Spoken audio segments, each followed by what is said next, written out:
नमस्कार बच्चों, कैसे हैं आप सब। आशा करती हूँ आप सभी अच्छे होंगे, स्वस्थ होंगे, खुश होंगे और अपनी पढ़ाई भी अच्छे से कर रहे होंगे। तो जैसा कि आप सभी जानते हैं, मैं हूँ आपकी हिंदी की अध्यापिका और मैं स्वागत करती हूँ आप सभी का आईसीटी वर्चुअल क्लासरूम में।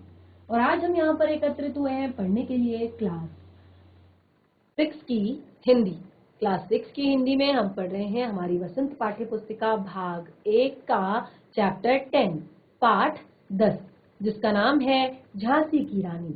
तो जो ये चैप्टर है, हमने यहाँ पर इसको 2 से 3 बार पढ़ लिया है, आधा रिवाइज भी कर लिया है। और जैसे कि मैंने आपको बताया कि ये चैप्टर आपको हमेशा कंठस्थ होना चाहिए, बिल्कुल याद होना चाहिए, क्योंकि बहुत ही अच्छी कविता लिखी गई है ये सुभद्रा कुमारी चौहान जी द्वारा। इसकी लेखिका है सुभद्रा कुमारी चौहान जी। तो काफी कुछ पढ़ चुके हैं झांसी की रानी लक्ष्मीबाई के बारे में, और मुझे लगता है अभी तक आप काफी कुछ चीजें बातें जान चुके हैं रानी लक्ष्मीबाई के बारे में, 1857 की क्रांति के बारे में, कि किस तरह से जो ब्रिटिश शासन था उनका अत्याचार हमारे देश पर लगातार बढ़ता जा रहा था। ब्रिटिश शासन जो है वो अपने पांव पसारता जा रहा था पूरे भारत में, और अलग अलग तरह से वो राज्यों को हड़प कर रहा था और उनके राजाओं को मार रहा था या अपना गुलाम बना रहा था। तो इसी ब्रिटिश शासन के दांत किस तरह से खट्टे किए रानी लक्ष्मीबाई ने, वो हम आगे कंटिन्यू करते हैं। तो आपने देखा लास्ट सेशन तक हमने काफी कुछ चीजें पढ़ ली थी, जिसमें हमने जाना था कि किस तरह से, तो जिस तरह से हमने इसमें जाना कि कैसे रानी लक्ष्मीबाई ने अपने एक तरह से जब कम उम्र में ही उनकी शादी हो गई थी झांसी के राजा से, और उनकी बहुत कम आयु में ही उनके पति की मृत्यु हो चुकी थी, यानी कि शादी के कुछ समय बाद ही उनके पति की मृत्यु हो गई थी। तो उसके बाद कैसे रानी ने यहाँ पर अंग्रेजों से लोहा लिया, वो हम आगे पढ़ने वाले हैं। तो लास्ट सेशन में जो हमने अपना काव्यांश पढ़ा था, टॉपिक पढ़ा था, वो था रानी रोई रनिवासों में, बेगम गम से थी बेजार, उनके गहने कपड़े बिकते थे कलकत्ते के बाजार। रानी रोई रनिवासों में, बेगम गम से थी बेजार, उनके गहने कपड़े बिकते कलकत्ते के बाजार। सरेआम नीलामी छापते अंग्रेजों के अखबार, नागपुर के जेवर ले लो, लखनऊ के लो 9 लखे हार। तो क्योंकि देखिए, जो हमारे भारत में महिलाओं के लिए सबसे ज्यादा उनका जो गौरव होता है, उनका जो सम्मान होता है, वो होता है उनके गहने, उनके आभूषण। तो यहाँ पर सबसे पहले अंग्रेजों ने उन्हीं आभूषणों और उन्हीं महल के जो कीमती सामान था, उन्हीं की ही बोली लगानी शुरू कर दी, क्योंकि रानी जो है वो विलाप कर रही थी, रो रही थी। बेगमें जो थी, नवाबों की जो बेगमें थी, वो भी गम से बेजार पड़ी हुई थी, और उनके जो अच्छे अच्छे कपड़े थे, उनके जो गहने थे, और वो सब लेकर जो अंग्रेज थे वो कलकत्ते के बाजार में उन्हें बेच रहे थे। और सरेआम नीलामी छपती थी न्यूज़पेपर्स में, अखबारों में उस टाइम के, कि सरेआम नीलामी छापते अंग्रेजों के अखबार, सरेआम नीलामी छापते थे, यानी कि वो एक तरह से बदनाम करने के लिए कि यहाँ के राजा को हमने मार दिया है और यहाँ के राज्य को हमने हड़प लिया है, ताकि भारत के जितने भी और राजा हैं और जितने भी शासक हैं उनके मन में अपना भय पैदा कर सकें। और क्या लिखते थे, उसका जो मेन टाइटल होता था, नागपुर के जेवर ले लो, लखनऊ के लो 9 लखे हार। तो अलग अलग तरह से वो लोगों को जलाने की, लोगों के अंदर एक तरह से भय पैदा करने की कोशिश करते थे। तो इस तरह से आगे क्या हुआ वो हम पढ़ते हैं। यूं पर्दे की इज्जत पर देसी हाथ बिकानी थी, यूं पर्दे की इज्जत पर देसी हाथ बिकानी थी, बुंदेले हर बोलों के मुख हमने सुनी कहानी थी, खूब लड़ी मर्दानी वह तो झांसी वाली रानी थी। यूं पर्दे की इज्जत, पर्दे की इज्जत यानी कि उस समय पर महिलाओं को जो है पर्दे में रखा जाता था। एक तरह से उनका ये सम्मान भी होता था, उनका जो सम्मान करते थे, यानी कि हर किसी के सामने वो नहीं जाती थी, हर किसी से वो बात नहीं करती थी। तो एक तरह से ये पर्दे की इज्जत थी, यानी कि उनका सम्मान होता था, महिलाओं का सम्मान किया जाता था। पर यूं पर्दे की इज्जत परदेसी के हाथ बिकानी थी। अब ये जो पर्दे की इज्जत थी, जो आज तक किसी के सामने भी नहीं आई, वो इज्जत आज परदेसियों के हाथों बिक रही थी। बुंदेले हर बोलों के मुंह हमने सुनी कहानी थी, खूब लड़ी मर्दानी वह तो झांसी वाली रानी थी।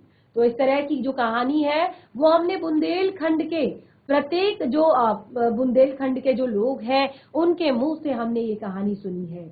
अब आगे देखिए, बहुत ही सुंदर, बहुत ही प्यारी पंक्तियां। कुटियों में थी विषम वेदना, कुटियों में थी विषम वेदना, महलों में आहत अपमान, वीर सैनिकों के मन में था अपने पुरखों का अभिमान।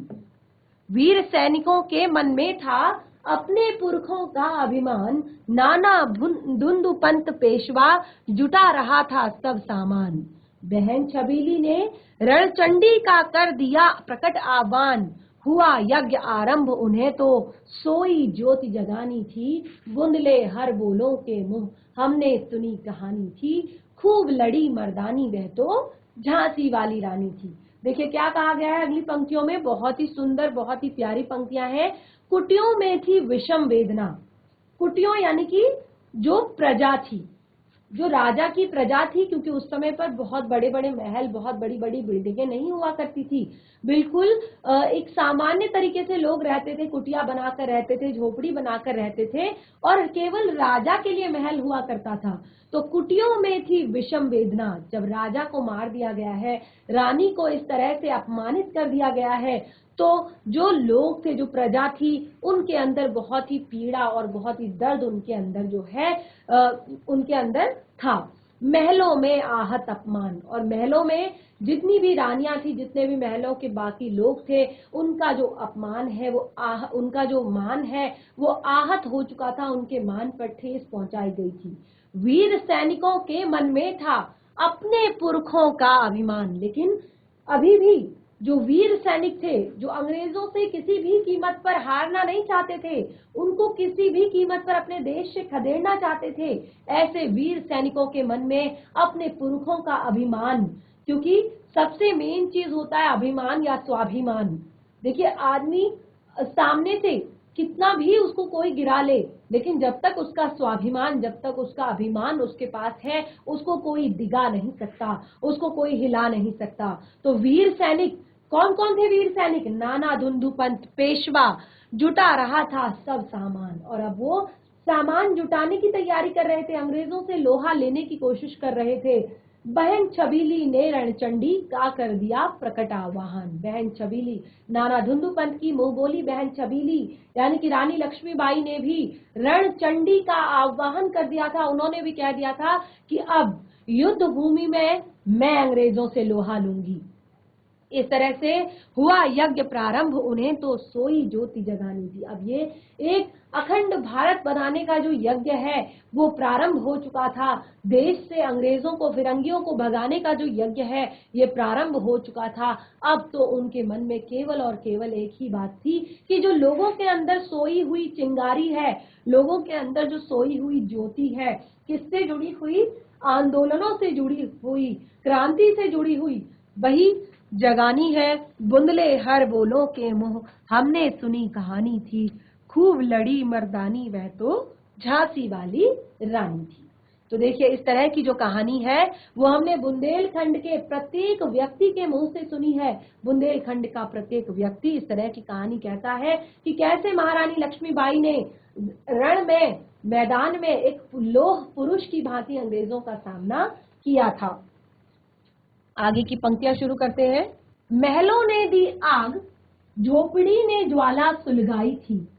महलों ने दी आग, झोपड़ी ने ज्वाला सुलगाई थी। यह स्वतंत्रता की चिंगारी अंतरतम से आई थी। यह स्वतंत्रता की चिंगारी अंतरतम से आई थी। झांसी चेती, दिल्ली चेती, लखनऊ लपटें छाई थी।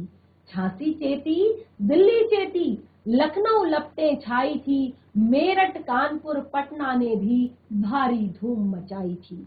मेरठ कानपुर पटना ने भी भारी धूम मचाई थी। अब देखिए महलों ने आग दे दी है, महलों ने आग दे दी है, इसका मतलब महलों ने आह्वान कर दिया है।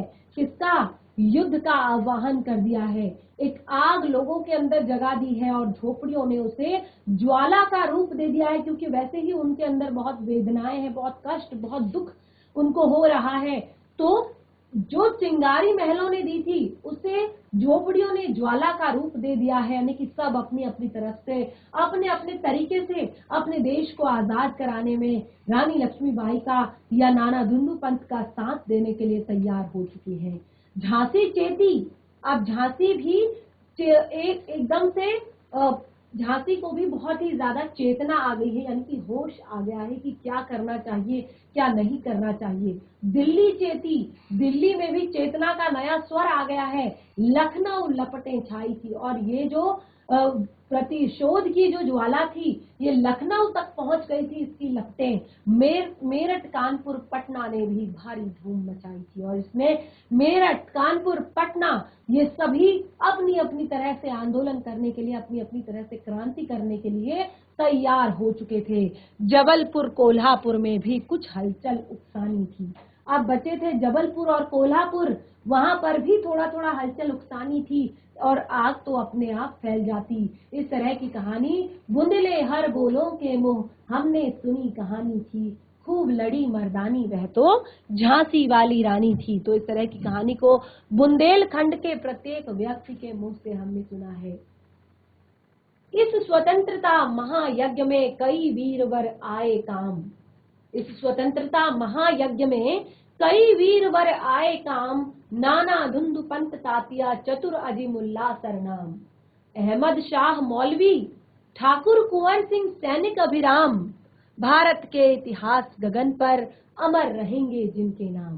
तो ये जो 1857 की क्रांति थी, यहाँ पर बहुत सारे ऐसे क्रांतिकारी आए, ऐसे वीर आए जिन्होंने अपने प्राणों का बलिदान इसमें दिया, और भारत के इतिहास गगन पर हमेशा इनका नाम अमर रहेगा। कौन कौन से वीर थे ये थे नाना धुंधु पंत, तात्या, चतुर अजीमुल्लाह सरनाम, अमर अहमद शाह मौलवी, ठाकुर कुंवर सिंह सैनिक अभिराम।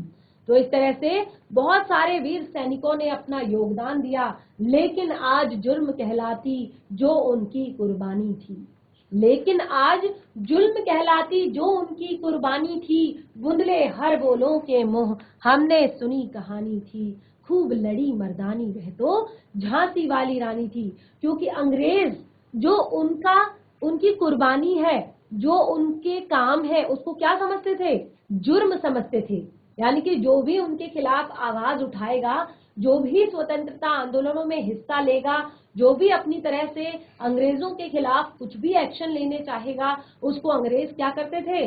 उसको कैद में डाल देते थे या फांसी की सजा सुना दिया करते थे। तो ये अंग्रेजों के लिए क्या थी? ये जुर्म कहलाती थी। इनकी गाथा छोड़ चले हम झांसी के मैदानों में, इनकी गाथा छोड़ चले हम झांसी के मैदानों में, जहां खड़ी थी लक्ष्मीबाई मर्द बनी मैदानों में, जहां खड़ी थी लक्ष्मीबाई मर्द बनी मैदानों में। लेफ्टिनेंट वॉकर आ पहुंचा, आगे बढ़ा जवानों में, रानी ने तलवार खींच ली, हुआ द्वंद आसमानों में, रानी ने तलवार खींच ली, हुआ द्वंद आसमानों में। तो एक तरह से क्या हुआ कि इनकी जो गाथाएं हैं, इन वीरों की जो गाथाएं हैं, उनको हम छोड़ चले हैं अब, यानी कि कोई भी लोग उन्हें याद नहीं करते हैं। वो गाथाएं झांसी के मैदानों में ही दबकर रह गई हैं, जहां पर खड़ी थी रानी लक्ष्मीबाई मर्द बनी मर्दानों में, मैदानों में। यानी कि उन जो सारे जितने भी ब्रिटिश सैनिक थे वो सारे क्या थे? पुरुष थे। उनमें केवल एक जो थी महिला, वो थी झांसी की रानी लक्ष्मीबाई। और वो बिल्कुल उन मर्दों में, उन आदमियों में खुद भी मर्द बनकर उनके सामने, यानी कि निडर होकर, साहसी होकर, लोह पुरुष बनकर वो वहां पर खड़ी थी। लेफ्टिनेंट वॉकर आ पहुंचा, आगे बढ़ा जवानों में। जो लेफ्टिनेंट वॉकर था उस टाइम पे, वो आ पहुंचा और अपने जवानों में सबसे आगे वही था। तो रानी ने तलवार खींच ली, द्वंद हुआ आसमानों में, और रानी ने उसको आता देख अपनी तलवार खींच ली और द्वंद हुआ आसमानों में। आसमानों में भारी युद्ध होने लगा, भारी युद्ध आसमान में हुआ, अलग अलग तरह से एक दूसरे पर वार किए गए। जख्मी होकर वॉकर भागा। वॉकर जो है, लेफ्टिनेंट वॉकर, वो जख्मी होकर भाग गया था, और उसे बहुत ही अजब हैरानी हो रही थी कि एक महिला होकर, एक महिला होकर, और खास तौर पर वैसी महिला जिसके पति की अभी अभी मृत्यु हुई है, और ऐसी महिला ने आज उसे युद्ध के मैदान में हरा दिया है, तो जख्मी होकर वॉकर भागा, उसे अजब हैरानी थी, बुंदले हर बोलों के मुंह हमने सुनी कहानी थी, खूब लड़ी मर्दानी वह तो झांसी वाली रानी थी। देखिए, झांसी की जो रानी थी, उन्होंने अब अपने युद्ध का आह्वान शुरू कर दिया था, युद्ध शुरू कर दिया था। रानी बड़ी काल्पी आई, कर 100 मील निरंतर पार। अब रानी झांसी से काल्पी आ गई और 100 मील की निरंतर यात्रा करके घोड़ा थक कर गिरा भूमि पर, गया स्वर्ग तत्काल सिधार। 100 मील की यात्रा करके रानी निरंतर चलते हुए काल्पी आ गई झांसी से, और घोड़ा थककर भूमि पर गिर पड़ा और गया स्वर्ग तत्काल सिधार, और उसी समय उसकी मृत्यु हो गई। यमुना तट पर अंग्रेजों ने फिर खाई रानी से हार, यमुना तट पर अंग्रेजों ने फिर खाई रानी से हार, विजयी रानी आगे चल दी, किया ग्वालियर पर अधिकार। अब रानी विजयी हुई, उस रानी ने यमुना के तट पर फिर से अंग्रेजों को दांतों तले चने चबवा दिए, और अंग्रेज उनसे हार गए, और रानी विजयी होकर आगे बढ़ गई, और ग्वालियर पर उन्होंने अपना अधिकार कर लिया, अपना अधिकार जमा लिया। अंग्रेज के मित्र सिंधिया ने छोड़ी राजधानी थी, अंग्रेजों के मित्र सिंधिया ने छोड़ी राजधानी थी, बुंदेले हर बोलों के मुंह हमने सुनी कहानी थी, खूब लड़ी मर्दानी वह तो झांसी वाली रानी थी। अंग्रेजों का जो मित्र था सिंधिया, उसने ग्वालियर की राजधानी छोड़ दी और वो वहां से भाग खड़ा हुआ, और ये कहानी बुंदेलखंड के प्रत्येक व्यक्ति के मुंह से हमने सुनी है कि रानी की, झांसी की रानी लक्ष्मीबाई बिल्कुल एक पुरुष की भांति उन सभी ब्रिटिश शासकों के बीच में खड़े होकर उनसे युद्ध कर रही थी। विजय मिली, पर अंग्रेजों की सेना फिर घिर आई, सबके अबके जर्नल स्मिथ सन्मुख था, उसने मुंह की खाई थी। रानी यहाँ पर विजयी हुई थी, पर अंग्रेजों ने बिल्कुल हार नहीं मानी और फिर से उन्हें सेना सहित घेर लिया। अब जो आगे पर था वो जनरल स्मिथ था, लेकिन उसने भी मुंह की खाई थी, यानी कि रानी झांसी की रानी लक्ष्मीबाई ने उसको भी मुंह की, यानी कि उसको भी बहुत बुरी तरह से हरा दिया। काना और मंदरा सखियां रानी के संग आई थी। रानी की जो दो सखियां थी, काना और मंदरा, तो वो दोनों रानी के संग आई थी। युद्ध क्षेत्र में उन दोनों ने भारी मार मचाई थी। युद्ध क्षेत्र में रानी के साथ वो दो भी थी और उन दोनों ने भारी मार मचाई थी युद्ध भूमि में, और बहुत बुरी तरह से अंग्रेजों को हराने में रानी का साथ दे रही थी। रानी को एक तरह से रानी का साथ दे रही थी युद्ध भूमि में लड़ते वक्त। पर पीछे ह्यूरोज आ गया, हाय घिरी अब रानी थी। पर पीछे ह्यूरोज आ गया, हाय घिरी अब रानी थी। बुंदले हर बोलों के मुंह हमने सुनी कहानी थी। खूब लड़ी मर्दानी वह तो झांसी वाली रानी थी। पीछे से ह्यूरोज आ गया, ब्रिटिश शासन का अधिकारी, और अब उसने रानी को चारों तरफ से घेर लिया था। ये कहानी बुंदेलखंड के प्रत्येक व्यक्ति के मुंह से हमने सुनी है। तब भी क्या हुआ, तो भी रानी मार काट कर चलती बनी सैन्य के पार। तब भी रानी मार काट कर चलती बनी सैन्य के पार, किंतु सामने नाला आया, यह संकट था विषम अपार। रानी ने सबको मार काट करके, बिल्कुल कुछ नहीं देखा, आव न देखा ताव, बिल्कुल इस तरह से मार काट करती हुई वो आगे बढ़ती गई। लेकिन जब वो आगे बढ़ रही थी तो वहां पर एक नाला आ गया। घोड़ा अड़ा, नया घोड़ा था, क्योंकि रानी का जो असली घोड़ा था उसकी मृत्यु हो चुकी थी। जिस घोड़े पर अभी वो थी वो नया घोड़ा था, और वो घोड़ा अड़ गया, यानी कि वो वहां से आगे नहीं जा पा रहा था, वहां से आगे उस नाले को नहीं पार कर पा रहा था। इतने में आ गए सवार, इतने में आ गए सवार, यानी कि बाकी के जितने भी घुड़सवार थे, जितने भी दुश्मन थे, जितने भी फिरंगी थे, वो सब आ गए, और रानी एक शत्रु बहुतेरे होने लगे वार पर वार। रानी एक है, अकेली है, शत्रु बहुतेरे, बहुत सारे शत्रुओं ने उन्हें घेर लिया है, और होने लगे वार पर वार। एक के बाद एक, एक के बाद एक, एक के बाद एक उन पर वार होने लगे। घायल होकर गिरी सिंहनी, उसे वीर गति पानी थी। घायल होकर गिरी सिंहनी, उसे वीर गति पानी थी, बूंदेले हर बोलों के मुंह हमने सुनी कहानी थी। खूब लड़ी मर्दानी वह तो झांसी वाली रानी थी। आगे, रानी गई सिधार, रानी गई सिधार, अब चिता अब उसकी दिव्य सवारी थी। रानी स्वर्ग सिधार गई, रानी की मृत्यु हो गई। अंग्रेजों ने धोखे से उन्हें घेर लिया और उन्हें सबने मिलकर अकेली रानी पर वार वार किए और उन्हें मार डाला। और अब रानी स्वर्ग सिधार गई थी, अब चिता ही उनकी सवारी थी। मिला तेज से तेज, वह तेज की वह सच्ची अधिकारी थी। जो तेज रानी के मुख पर था, आज अग्नि का तेज उन्हें मिल चुका था और उसी तेज की वो सच्ची अधिकारी थी। यानी कि उन्हें तो एक न एक दिन, जिस तरह के उनके काम थे, जिस तरह की बचपन से उनके खेल थे, एक न एक दिन उन्हें तो अमर बनना ही था। अपने देश के लिए उन्होंने अपने प्राण देने ही थे। तो आज वो दिन आ चुका था। अभी उम्र कुल 23 की थी, मनुज नहीं अवतारी थी। केवल 23 वर्ष की आयु में उनकी मृत्यु हो चुकी थी। तो ऐसा तो कोई मनुष्य नहीं कर सकता, मनुज नहीं अवतारी थी। हमको जीवित करने आई वन स्वतंत्रता नारी थी। यानी कि हम सबके अंदर स्वतंत्रता की अलख जगाने आई वो स्वतंत्रता की नारी थी। दिखा गई पथ सिखा गई हमको, जो सीख सिखानी थी। हमको रास्ता दिखा गई और सीख सिखा गई कि कभी भी हार नहीं माननी है। अपनी अंतिम श्वास तक, अपनी अंतिम समय तक आपको हार नहीं माननी है। अपनी जो से लड़ना है, उनसे जीतना है। बुंदेले हर बोलों के मुंह हमने सुनी कहानी थी, खूब लड़ी मर्दानी वह तो झांसी वाली रानी थी। अंतिम में सुभद्रा कुमारी चौहान जी रानी लक्ष्मीबाई को याद करते हुए कहती है, जाओ रानी याद रखेंगे हम कृतज्ञ भारतवासी। जाओ रानी याद रखेंगे हम कृतज्ञ भारतवासी, तेरा बलिदान जगावेगा स्वतंत्रता अविनाशी। ये जो तुम्हारा बलिदान है, ये ऐसी अविनाशी स्वतंत्रता की अलख जगाएगा लोगों में। होवे चुप इतिहास लोग सच्चाई को चाहे फांसी। इतिहास भले ही चुप हो जाएगा, लेकिन लोग सच्चाई को जानना चाहेंगे। हो मदमाती विजय मिटा दे गोलों से चाहे झांसी। तेरा स्मारक तू ही होगी, तू खुद अमिट निशानी थी। बुंदले हर बोलों के मुंह हमने सुनी कहानी थी।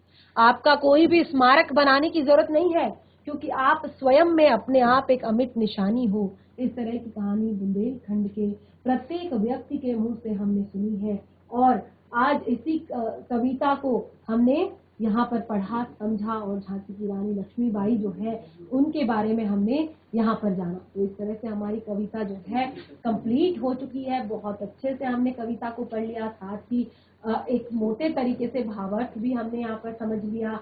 तो जो कविता से जुड़े हुए प्रश्न उत्तर हैं और अगर आप भावार्थ को लिखना चाहते हैं तो उसे हम करेंगे नेक्स्ट सेशन में। आज का सेशन हमारा यहीं पे समाप्त होता है। तब तक के लिए धन्यवाद। आपका दिन शुभ हो।